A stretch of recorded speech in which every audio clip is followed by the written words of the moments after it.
gawas nining nahimo nga padayon no nga hearing sa Committee on Justice kagahapon pahigayon po no ang dungog pagawas og desisyon niadtong apilar sa kampo sa atong kanhi presidente kalabot sa jurisdiction sa International Criminal Court, pero mi gawa usab professor no nga gipang basura no ang maong hangyo sa kampo sa atong kanhi presidente. Unsa po'y nakita nimo nga mga dugang implication ani o sa mamayong samputan sa kaso nga giatubang sa atong kanhi pangulo, sir? Well, unang-una, no, Bumbo Kuya Ray, ang International Criminal Court, wa naman ni siya kredibilidad. Wala naman ni siya dignidad kay ang pagkandak nila sa pagpanguha o ebidensya kuno dinhi sa Pilipinas, tainted man sa korupsyon. Doon na may mga witnesses nga diin nagahatag og testimonya nga kining pagpanguha og ebidensya pag-imbestiga nahimo nga nasakyan gayud sa politika o wala masunod ang gitawag na tuglagda sa tawhanong katungod o hustisya.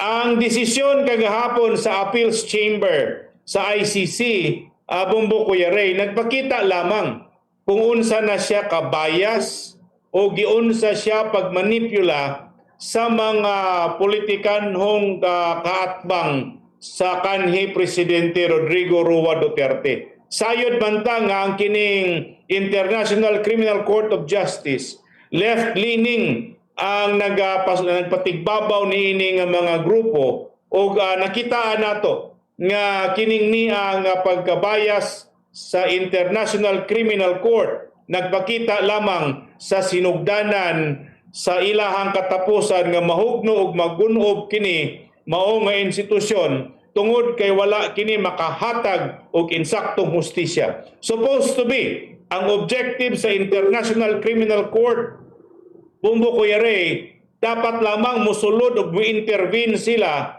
kung ang nasod wala na mag-function ang iyang criminal justice system.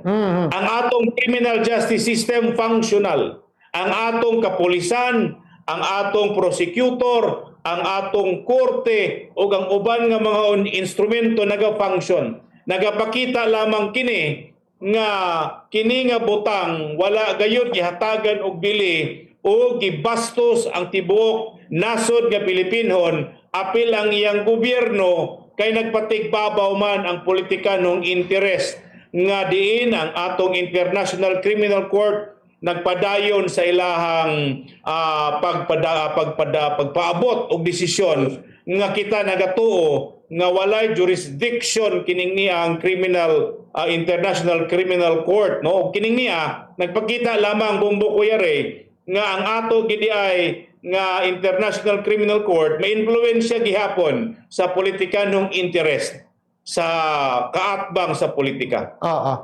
Si Atty. Kaufman, no, ang lead counsel sa kanhi presidente, nagpagawas og pamahayag nga gihimo matud pa kini nga desisyon sa ICC tungod pod no sa kontrobersiya nga gikalambigitan sa ilang mga konpon no kaubanan aron to prove nga naapa no ang ilang pagka independyente knowing the fact nga uban nila problema po karon gigukot no sa Estados Unidos. Unsay imo pong lantaw ani professor?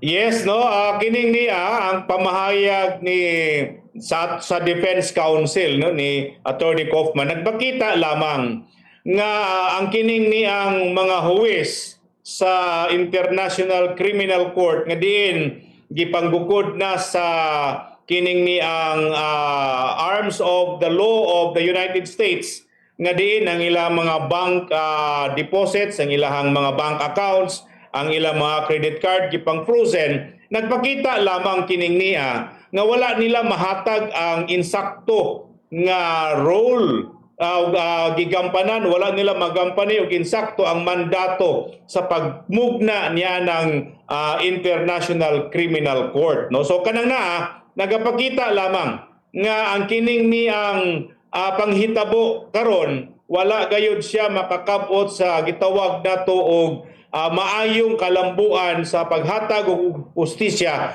kay ang atong mga huwes nahimo naman nga bias og nagpakita lamang usab sila sa ilahang desisyon nga duna pa sila kagahom sa paghatag og hustisya sa mga biktima. Atong nakita nga kining niyang mga developments karon murag nahimo na lang ning niya no bumbukoyari nga retaliatory activities just to prove to the world and to the United States and to other countries nga sila sa International Criminal Court still relevant in this system of justice internationally.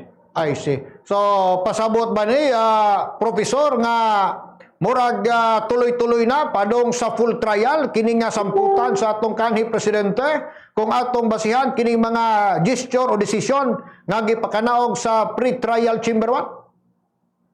Well, atong gilauman kanang naa no nga mahitabo na gayud kana nga mag full blown trial na. Og ato usab nga gilauman o gidamgo nga ang Russia nga diin nagpakanaog usab og hukom nga kini nga mga huwis sa International Criminal Court sad-an sa balaod sa Russia ila sa bunta kining pangdakpon ug ila sa bunta kining silutan tungod sa pagyatak sa soberenya sa usa ka nasod ug ang katungod sa nasod mura og nahimong basura na lang karon kay nagpatigbabaw man ang usa ka interest sa matud pa International Criminal Court nga wala gali soberenya o wala gali igong basihanan sa ilahang pag-exercise sa jurisdiction. Atong gilauman nga magpadayon ang mao nga kalihukan, magpadayon ang